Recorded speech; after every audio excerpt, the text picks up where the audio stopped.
안녕하세요. 백사원 목사입니다. 오늘은 7월 4일 금요일 아침입니다.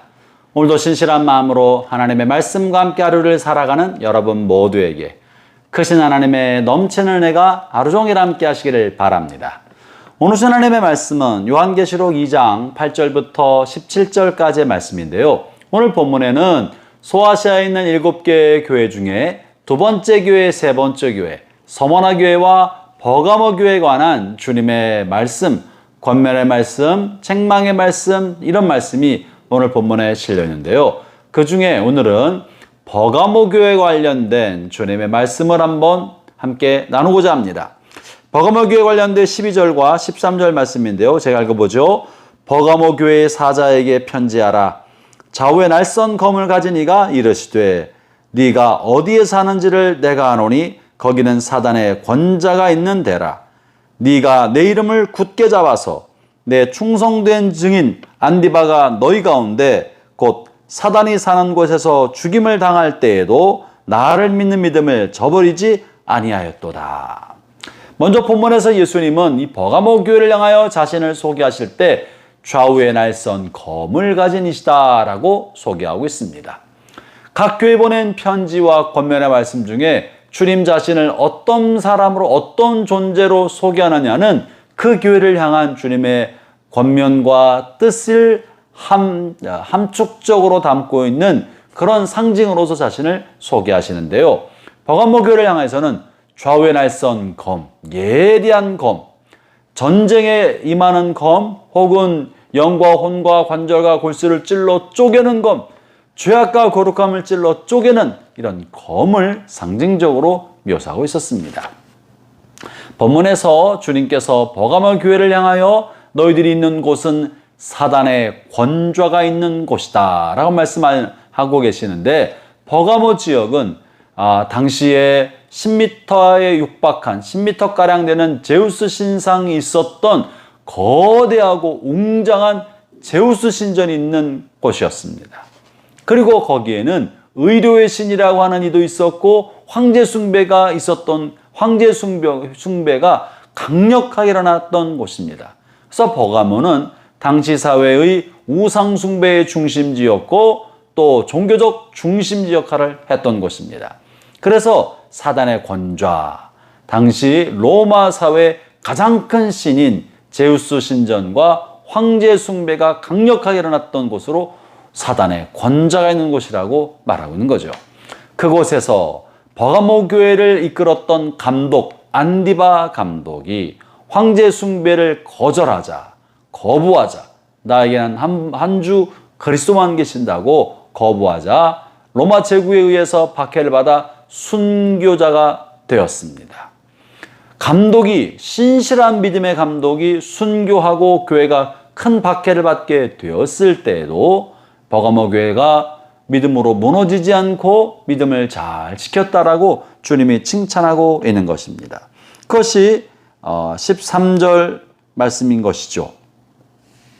그런데 이 버가모 교회를 향해 주님이 한 가지 책망의 말씀이 있다고 하면서 이렇게 교회 지도자가 순교자가 되어도 믿음 잃지 않고 잘 지켰는데 그들이 잘못하고 실수한 게 하나 있는데, 그것은 바로 그들에게 발람의 교훈을 따르고 니골라당의 교훈을 따르는 사람이 있었다는 것입니다. 14절을 제가 읽어보죠.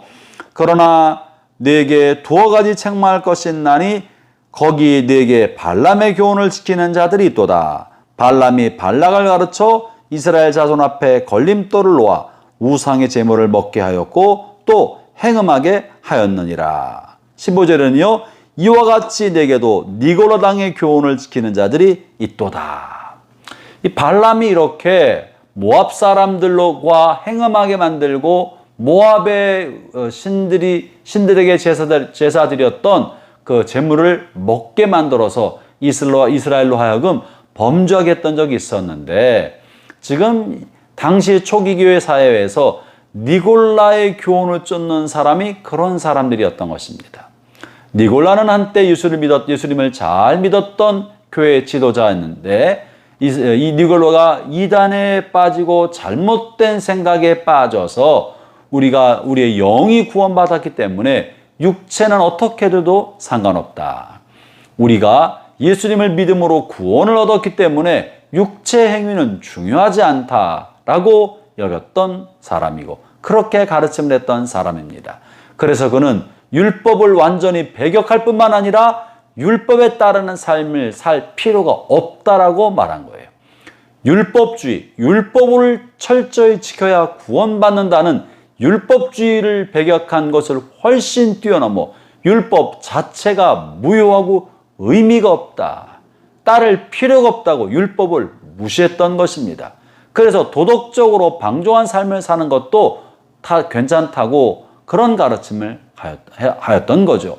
그래서 그들은 우상의 제물에 바쳐졌던 고기를 먹는 것은 아무 문제가 되지 않는다고 말을 했던 것입니다. 순교할 만큼 믿음을 지켰지만 그러나 삶의 구체적인 영역 속에서는 우상 숭배와 세속주의가 그들의 삶과 신앙 안에 들어오도록 허용해 주었기 때문에 주님은 이것에 대해서 준엄하게 책망하시고 이것으로부터 돌이켜 회개하지 않으면 주님으로부터 심판이 있을 거라고 말합니다. 그것이 16절입니다. 그러므로 회개하라. 그리하지 아니하면 내가 네게 속히 가서 내 입의 검으로 그들과 싸우리라. 좌우의 날선 검으로 그들과 싸우겠다고 말씀하고 있지 않습니까? 사랑하는 성도 여러분, 우리는 율법주의로부터는 벗어난 사람들입니다. 율법을 철저히 지켜야 구원받는다는 생각, 이것은 잘못된 생각입니다. 그러나 율법마저 우리가 무시해서는 안 됩니다. 율법은 우리를 구원에 이르게 하는 길이 아니라 하나님을 바로 경외하게 하는 삶을 가르쳐주는 지침인 것입니다. 그러므로 이 세속사회, 이 자유분방한 사회를 살아가면서 오히려 우리 자신을 경건하고 거룩하게 지켜서 세속사회와 구분된 경건과 절제의 삶을 사는 게 마땅하지 않겠습니까? 이렇게 경건과 절제가 무너진 버가모교회, 믿음은 잘 지킨다고 하였지만 삶의 도덕성이 무너진 이들을 향해 주님께서 경고하고 있다는 사실을 기억하고 오늘을 살아가는 우리가 하나님의 말씀에 따라 경건하고 절제하는 삶을 살아가는 복된 믿음의 공동체 되시기를 축원합니다. 기도하겠습니다. 하나님 아버지, 순교자의 칼로부터는 자신의 신앙을 지켰지만 삶의 구석구석에 다가오는 세속주의의 유혹, 삶의 작은 부분의 타협의 유혹은 무너졌던 버가모 교회를 향해 주님이 책망하셨던 것을 기억합니다. 오 하나님, 우리의 삶이 나태하고 게으르고 또 적당히 살아가지 아니하고 삶의 모든 자리에서 하나님의 말씀을 따라 철저하게 엄격하게 경건한 삶을 살아가도록 성령의 도와 주시옵소서. 예수님 이름으로 기도합니다. 아멘.